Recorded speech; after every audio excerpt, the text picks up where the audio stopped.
Hello everyone, welcome back to the channel. I wanted to make this video as a follow-up in regards to my last video.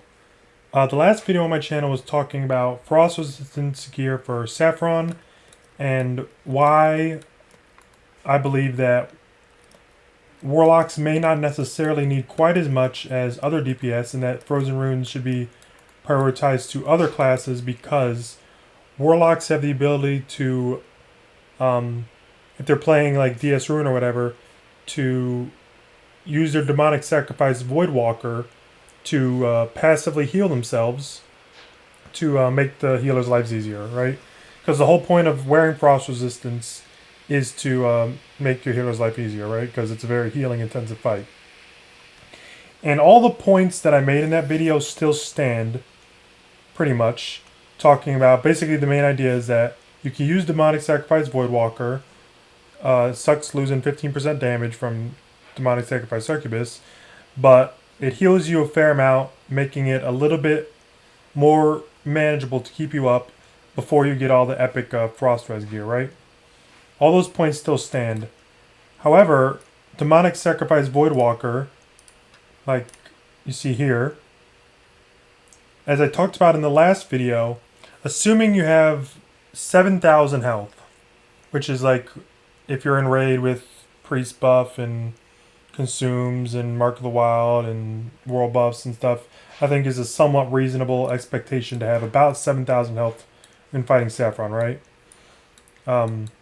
As you can see in my current gear, I have 4,000 health, and that's with priest buff.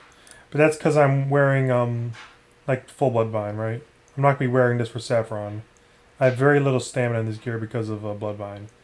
But just real quick, my gear is pretty good. I have 2.5 helm, Becklinash, shoulders, Cloak of Consumption, Bloodvine set, Arcane Accuracy, rank 14, crit offhand, Touch of Chaos, trinkets, Ring of the Fallen God, Ring of Unspoken Names, ZG gloves, and Eye Stalk Waistcord. But like I said, when going into Saffron, I tend to have far more than 4,000 health, right? But I did the math in the last video, and assuming you have 7,000 health, Demonic Sacrifice Voidwalker will heal you for 210 every 4 seconds. Which is pretty good, right?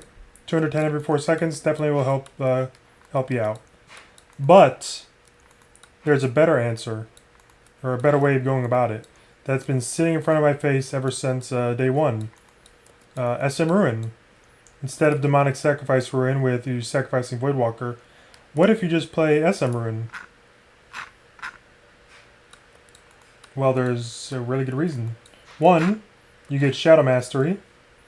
So you don't get the 15% shadow damage from like Demonic Sacrifice Succubus, but you get 10% from Shadow Mastery, which is comparable, right? 10% is better than the 0% you'd be getting if you played Demonic Sacrifice Voidwalker. But then, what about the healing? Siphon Life. I wish I thought about this before I made my last video, but I thought about it pretty much right after I uploaded it. Siphon Life heals you for a fair amount. And let's try to figure out how much. And then also Fell Concentration. I didn't even mention this in the last video, but if you get into a pinch, Drain Life could be very useful for the Saffron fight. Of course, spamming Shadow Bolt is more DPS, but if you need to drain life, you can do it easily with Fell Concentration and Grim Reach and stuff, and then proc Nightfall proc, so you get instant cast Shadow Bolts. So Drain Life isn't a bad idea either. But Siphon Life, let's take a look at Siphon Life. Let's do it on this mob. Siphon Life. 79 damage. 79 damage.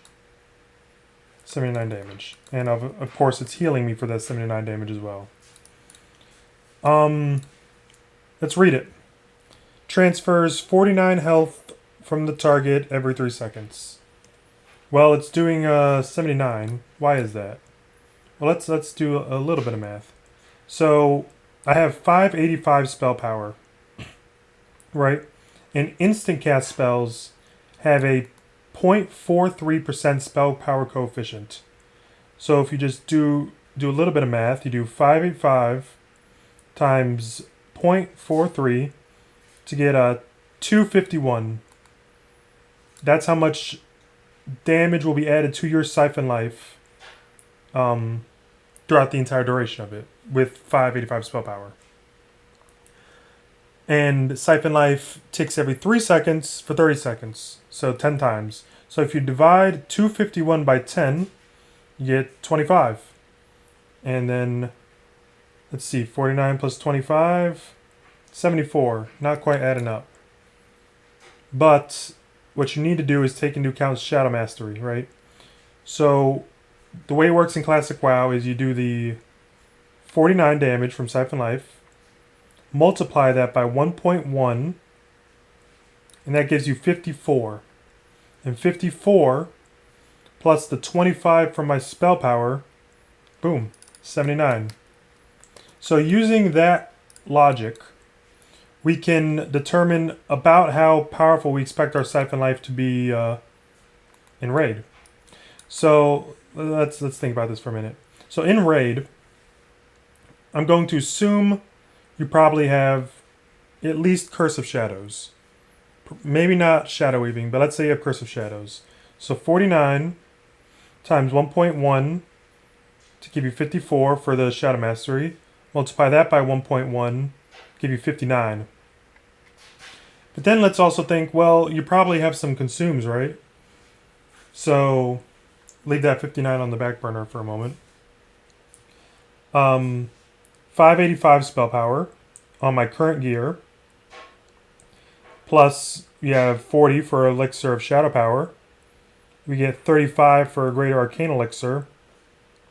And then 150 for Flask of Supreme Power. So that's 810 spell power in my current gear if I was using my consumes, right? So 810 spell power. 810 times 0.43 gives you 348 over the entire duration. So divide that by 10. An extra 34.8, so 35 damage per tick. So you take that 59, you add 35 damage per tick, 94. 94. So in Raid, if I was fighting Saffron right now in this gear, if I had Curse of Shadows, I could expect my Siphon Life, mathematically, to be doing 94 damage per tick instead of this 79. 78 to 79, right? 94 damage. So, if you watched my last video, I was explaining that Demonic Sacrifice Voidwalker at 7,000 health would heal you for 210 every 4 seconds. Well, just using Siphon Life, you're going to be doing 94 healing every 3 seconds. So not quite as much as Demonic Sacrifice Voidwalker, but comparable. Let me just pull up my calculator real quick. So 210 every 4 seconds compared to 94 every 3 seconds. Let's do like 210 times 3, 630 every 12 seconds. 94 times 4, 376 divided by 640. 60% pretty much. So Siphon Life by itself will provide you 60% the healing that Demonic Sacrifice Voidwalker gives you. Now, of course, 60% is not as much. It's 60%. So playing SM Ruin, just accounting for Siphon Life, will not give you as much healing as a Demonic Sacrifice Warlock sacrificing Voidwalker. It'll give you 60% of the healing. However, the damage difference is pretty notable, because if you're playing DS Ruin and sacrificing Voidwalker, you're losing 15% damage. Whereas if you're playing SM Ruin, you get 10% damage. You have your Siphon Life, which, not just the healing, it does a pretty decent amount of damage. It's almost worth throwing in your rotation, not considering the healing, just with the damage it does.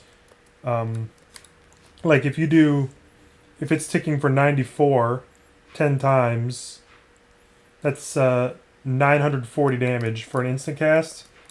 Of course, you'd be better off Shadow Bolting, but it's not too bad of an instant cast source of damage. 940 damage over the 30 seconds, not too bad.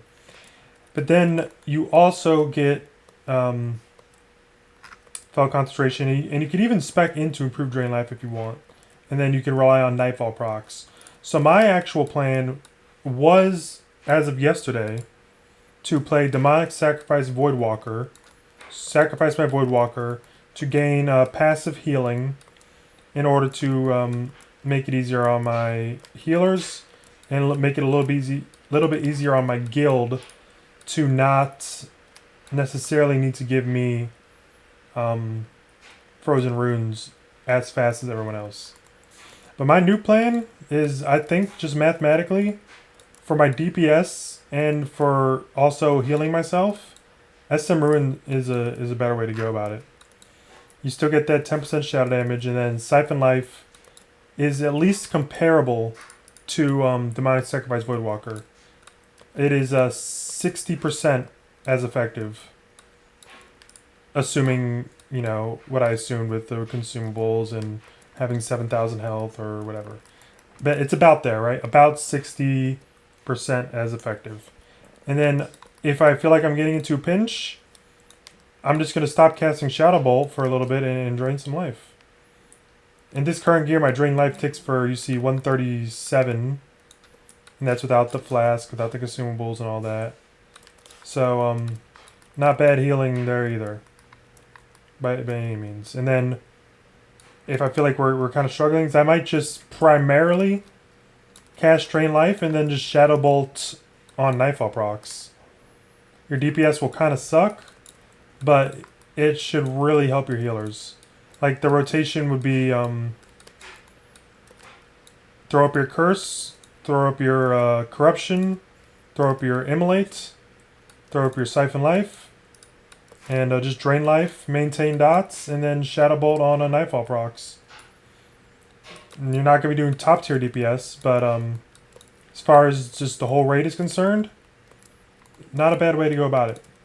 That is my game plan for Naxx Ram is coming up. I wish I thought about this before I made the video yesterday, but thought about it right after, and I wanted to make a follow-up. And basically, TLDR is that everything I said in the last video is still accurate, but I think there's a better way of going about it. If your goal is to survive Saffron more easily, I think SM Ruin is a better way of going about it. But yeah, that's the video. Thank you for watching, and stay tuned.